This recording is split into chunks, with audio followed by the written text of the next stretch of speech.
A gente gravou um episódio sobre inovação aqui, se eu não me engano era o episódio 15.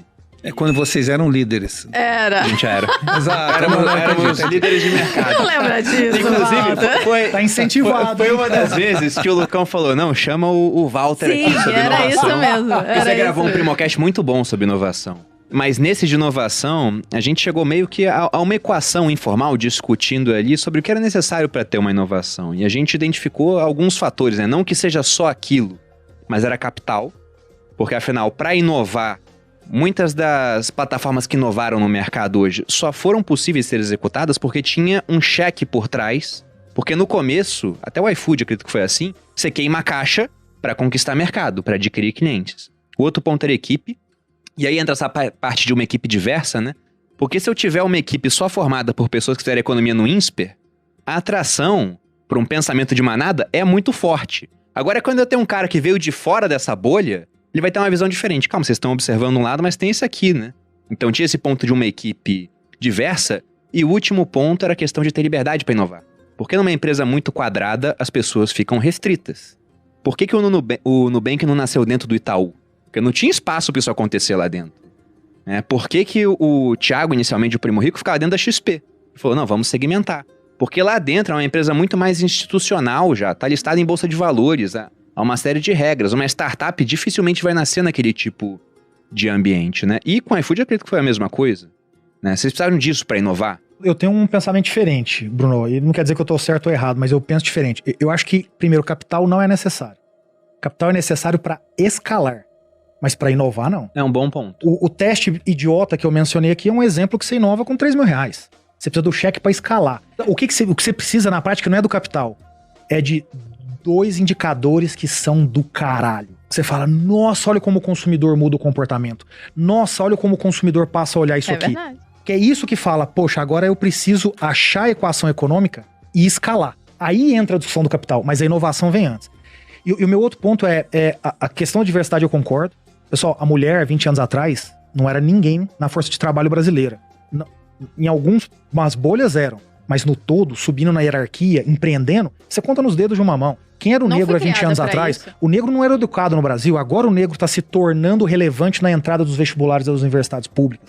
Quem era o homossexual há 20 anos atrás? Era o cara escondido que não podia se manifestar com medo de apanhar em casa. Então, a diversidade, ela tá chegando com muita força. Ela chega primeiro no consumo, né? Porque você é um consumidor independente de qualquer coisa que aconteça, e depois ela chega na empresa. Quem percebe a diversidade antes, inova, mas não é porque é gênio, mas simplesmente porque está adequando a um pensamento que já existe no mercado consumidor. E o terceiro ponto que você falou que era... O primeiro ponto era capital, que a gente já viu aqui que na verdade é para escalar, e concordo com você. Embora você discorde de mim, porque eu vi que você tá certo. O segundo você ponto mudou era de essa opinião. questão de equipe. Eu mudo de opinião rápido Muito quando eu tô fácil, errado. verdade. O segundo ponto era essa opinião de equipe, e o terceiro era liberdade para fazer. Então, a liberdade eu concordo também, mas é importante... tem uma frase que é batida, super batida, que é o fail but fail fast, mas ela é muito real. Quando você aprende, eu costumo brincar assim, você tem um pote de recursos. Traduz pra dinheiro, tempo, é o fale mais fale rápido, né? Você tem um pote de recursos, tempo, amigos, contatos, dinheiro, um monte de coisa. Quando você testa 2 coisas, você dividiu o pote em 2. Se os 2 estiverem errado, acabou. Se você testar muito pequeno, 30, talvez você ache aquilo que te dê o caminho. Então, aprender a testar pequenininho é muito relevante, porque você pode usar os seus recursos para testar outras coisas se o primeiro não der certo. Sobre esse cheque em branco, eu lembrei que o Timothy Ferriss, já ouviu falar desse cara? Vocês conhecem? Quem? Não. Tim Ferriss. Ele é autor de um livro que eu gosto muito, chamado Trabalho 4 Horas por Semana. Só a gente conhece ele, as pessoas precisam conhecer Timothy Ferriss. O livro dele é muito bom, e eu só tô aqui por conta desse livro. Não é o melhor livro que eu já li. 4 horas, o trabalho Não é 4 o mais horas bem por semana. escrito, assim, mas o ponto é que eu li esse livro em 2008. Em 2008 ele tinha criado um negócio pela internet, onde basicamente ele vendia um suplemento alimentar para os americanos, mas todo o pessoal dele trabalhava na Índia, e ele vivia na Argentina, ou seja, ele faturava em dólar, remunerava em rúpia e vivia em pesos, né? Então ele tinha um poder de alavancagem cambial absurdo, e a empresa dele basicamente era só ele, porque o restante era todo mundo terceirizado. Como eu queria empreender com pouca gente, eu falei, um dia eu tenho que ter um negócio na internet. E depois que ele foi aumentando o time dele, ele falou essa questão desse cheque em branco, que ele deixou para as pessoas e falava, olha, é em branco, você não tem limite. Mas quase sempre era um cheque baixo, por conta da questão do bom senso, eu me lembrei disso agora. Por isso que você não pode contratar por currículo. Você pode contratar uma pessoa com ótimo comportamento e ótimo currículo, mas não só com ótimo currículo. Então, eu tenho um bom currículo. Eu fiz uma ótima faculdade no Brasil, eu fiz um MBA no exterior. Quem disse que eu sou bom? Não, meus pais me deram segurança alimentar, me incentivaram a estudar e puderam pagar meus estudos. Não quer dizer que eu seja bom.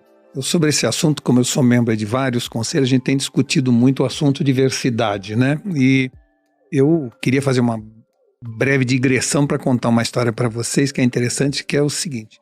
Dizem que há uma correlação bionívoca entre o tamanho de um corpo e a maior ou menor velocidade do seu metabolismo. O coração de um elefante bate muito mais lentamente que o de um colibri.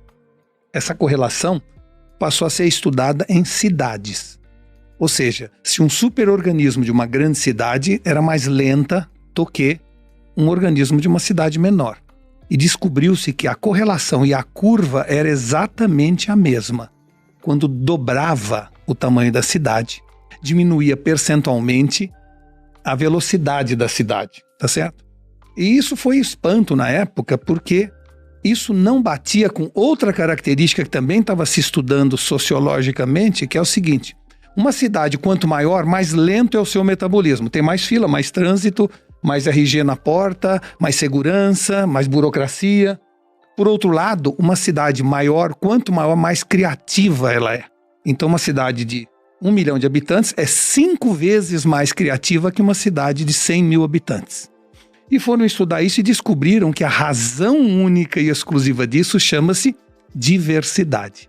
Que as cidades maiores têm gente diferente que gera em cada um deles muito mais insights, muito mais visões contrárias, muito mais, vamos dizer assim, abertura de mente. E que isso é que traz a capacidade criativa de um povo, de uma nação. Então, isso é para dizer o seguinte: quanto mais diverso for o ambiente, mais criativo, mais ousado, mais inovador ele é. E no fundo, gente, se a gente olhar a biologia, pessoas que são muito iguais ou da mesma família e vão se casando, há uma deterioração genética, né? Pela igualdade cromossômica daquelas pessoas. Da mesma forma, em termos neurais, isso também ocorre. Se a gente pensa todo mundo a mesma coisa, ou mora no mesmo local, da mesma forma de vida, se dirige aos mesmos locais, a tendência nossa é, de alguma forma, deteriorar nossa competência cognitiva. Muito bacana essa ideia, Walter. Eu tenho 3 pontos para falar sobre isso. O primeiro que me veio à mente aqui é que tem um ETF. Pra quem não sabe o que é ETF... Eu achei que ele ia falar, pegue um caminho diferente todos os dias. Não, nada disso. Não é nada disso. Um ETF? Mas tem um ETF na Bolsa de Valores americana, que é o SHI, né? Que é o ELA em inglês, né? SHI. E ele é um ETF que ele tem participação em empresas que prezam pela diversidade. Que tem que ter mulheres no conselho, por exemplo, da empresa. Aí eu abri aqui as 10 maiores posições do SHI, que é equivalente a 40% do total de ativos que ele tem na carteira. Você tem PayPal, você tem Visa, você tem Walt Disney, você tem Johnson & Johnson, você tem Netflix, Nike, Wells Fargo. Então, várias empresas gigantescas dos Estados Unidos, algumas aqui altamente inovadoras, Netflix, e eles prezam por essa diversidade pensando nisso. Se você falar do SHI, esse é um assunto ainda mais empolgante, que é o seguinte: mais importante, como eu falei, do que usar armas digitais é ter uma alma digital para uma organização. Eu escrevi um livro alguns anos atrás, que se chama Mulheres são digitais, homens são analógicos. Ou seja, se você quer ter uma alma digital, você precisa ter mulheres no comando. Isso aqui é a realidade. Eu só tô aqui por causa dela. Não, É empírico. É empírico. Estamos aqui com... Porque quando a Malu começou em rede social, sabe o que eu falei pra ela? Você acha que eu falei, vai lá, amor, é isso aí. Eu falei, isso é perda de tempo. Ela me provou que eu tava errado. Só que o meu mérito é isso, eu mudo de ideia rápido. Quando você mostra o novo mundo que veio por aí, ele é um mundo mais matricial e menos hierárquico. Homens não sabem trabalhar matricialmente, mulheres sabem porque já nasceram assim. Antropologicamente, as mulheres viviam nas cavernas, convivendo entre elas e dividindo suas tarefas entre as várias mulheres. O homem saía para caçar e eu disputava a caça. Eu não tinha alguém com quem eu dividia minhas funções. Então isso trouxe, milhares de anos depois, homens que são hierárquicos, que gostam de saber quem manda em mim, quem eu mando, né? E com uma função específica. Por isso o homem é monotarefa e mulher é polivalente. Mulher é estéril, nós somos mono. Por quê? Porque elas faziam muitas coisas. Elas estavam com o olho na criança, a porta da caverna para entrar o bicho, o que tinha que plantar, a comida que tinha que fazer. E hoje elas continuam assim. Homem tem uma visão focada. Homem sabe fazer uma coisa por vez muito bem. Mulheres fazem 5 coisas ao mesmo tempo. Quando você olha o mundo digital, ele é um mundo polivalente, ele é um mundo colaborativo, não é disputativo, tá certo? Você tem uma visão muito mais matricial de dividir seus problemas, anseios com outras pessoas. O homem é muito mais fechado, a gente não discute as coisas nossas com outras pessoas. Nossa cabeça é compartimentada. Eu não sei se vocês sabem, uma curiosidade, mulher... A gente vai ser disruptado, o homem. Não, o homem fala, pra você ter uma ideia... Vocês só não vão morrer porque a gente precisa um pouquinho. Eu vou dar um exemplo. Mulher fala 8.000 palavras por dia, homem fala 4.000. Significa que quando a gente chega em casa, ela tem 4.000 pra falar. Então, aguenta que lá vem Hoje em dia eu falo tudo na internet, tá tudo bem. Mas a razão disso é porque os homens tinham que sair pra caçar e tinham que falar pouco, porque senão espantava a caça. E as mulheres tinham que ficar dentro da caverna falando muito, porque se não falassem, não dava a sensação que tinha muita gente e entrava o animal atrás deles para caçar. Então, interessante. Homem que falava muito não pegou nada e morreu de fome. Mulher que falava pouco, o bicho comeu. Resultou mulher que fala muito e homem que fala pouco. Ponto. É o que a gente chama de sociobiologia.